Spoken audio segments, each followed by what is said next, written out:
you got a nomination from President Trump. Now, I've heard of deathbed conversions, but this is the first time I've heard of a nomination conversion. Senator Elizabeth Warren of Massachusetts did not enter this hearing looking for noise. She entered with a record. A member of the Senate Armed Services Committee, Warren was questioning Pete Hegseth, then Donald Trump's nominee to lead the Department of Defense. Today, he holds that office. The power Warren was describing is no longer hypothetical. The entire U.S. military, including roughly 250,000 women on active duty. So Warren did not begin with outrage. She began with dates. 2013, 2015, June 2024, a 2024 book, a podcast just weeks before the nomination. For 12 years, according to Warren, Hegseth said women did not belong in combat. Then Trump nominated him. 32 days later, the story changed. So if you're confirmed as Secretary of Defense, you will oversee our military, including about 250,000 women who currently serve on active duty in the Army, the Navy, the Air Force, the Space Forces, and the Marines.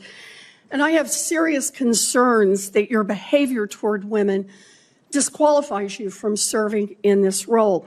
Now, I've been trying to get answers from you for quite some time on this. You haven't wanted to meet or to answer any of my questions, so we'll just have to do it here and dive in. I want to pick up on some of the questions asked by Senators Shaheen and Gillibrand and Hirono, and I just want to make sure we have a list of some of the facts that I think are undisputed. I'm not going to talk about anonymous sources. I'm just going to quote you directly. We've got the video. We've got it in print.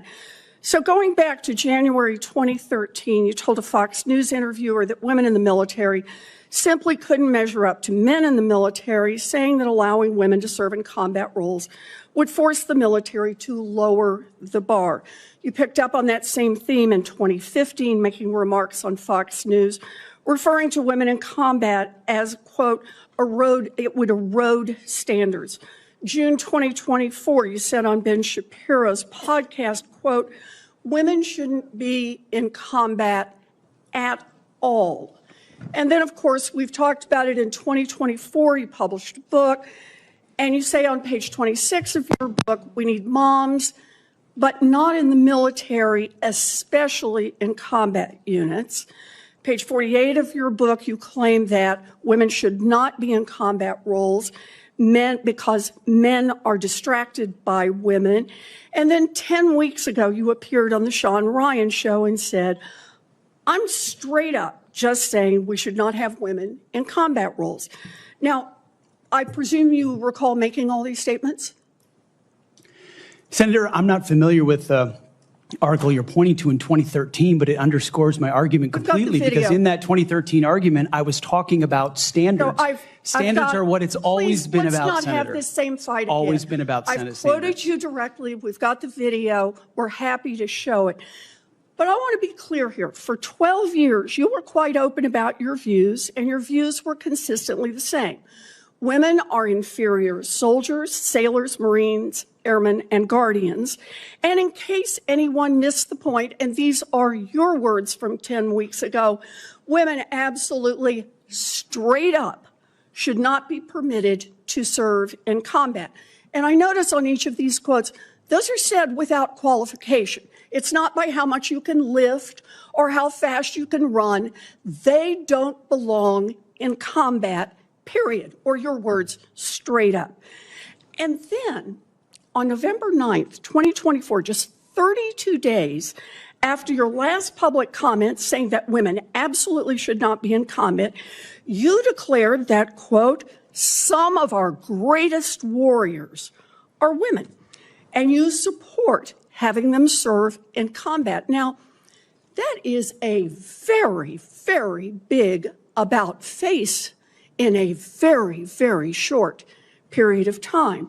So help me understand, Mr. Hegseth, what extraordinary event happened in that 32-day period that made you change the core values you had expressed for the preceding 12 years? Senator, again, I very much appreciate you bringing up my comments from 2013, because for me, this issue has always been about standards. And unfortunately, because of some of the people that have been in political power for the last 4 years, priorities other than standards, lethality, and meritocracy have driven decision-making. I'm quoting you from the podcast. Women shouldn't be in combat at all. Where is the reference to standards that they should be there if they can carry, if they can run? I don't see that at all, Mr. Hegseth. What I see is that there's a 32-day period in which you suddenly have another description about your views of women in the military. And I just want to know, what changed in the 32 days that the song you sang is not the song you come in here today to sing? Senator, the concerns I have and the concerns of many have had, especially in ground combat units, is that in pursuit of certain percentages or quotas, standards have been changed. And that makes the combat more difficult Let me make a for everybody suggestion involved. about what happened in that 32 days. You got a nomination from President Trump. Now, I've heard of deathbed conversions, but this is the first time I've heard of a nomination conversion. And I hope you understand that many women serving in the military right now might think that if you can convert so rapidly your long-held and aggressively pursued views in just 32 days, that 32 days after you get confirmed, maybe you'll just reverse those views and go back to the old guy who said straight up, women do not belong in combat. Now, Mr. Hegseth, you have written that after they retire, generals should be banned from working for the defense industry for 10 years. You and I agree on the corrosive effects of the revolving door between the Pentagon and defense contractors. It's something I would have liked to talk with you about if you'd come and been willing to visit with me. But the question I have for you on this is, will you put your money where your mouth is and agree that when you leave this job, you will not work for the defense industry for 10 years? Senator, it's not even a question I've thought about because You can it's think not about one it right that, now. It's not one. My motivation for this job I understand has never that. I been just about need what a could yes or no conceivably here. come next. Time is short. I just need a yes or no. I would consult with the president about what the policy should be In at the Defense other Department. words, you're quite sure that every general who serves should not go directly into the defense industry for 10 years. But you're not willing to make that same pledge? I'm not a general, Senator. You'll be the one, let us just be clear, in charge of the generals. So you're saying sauce for the goose, but certainly not sauce for the gander?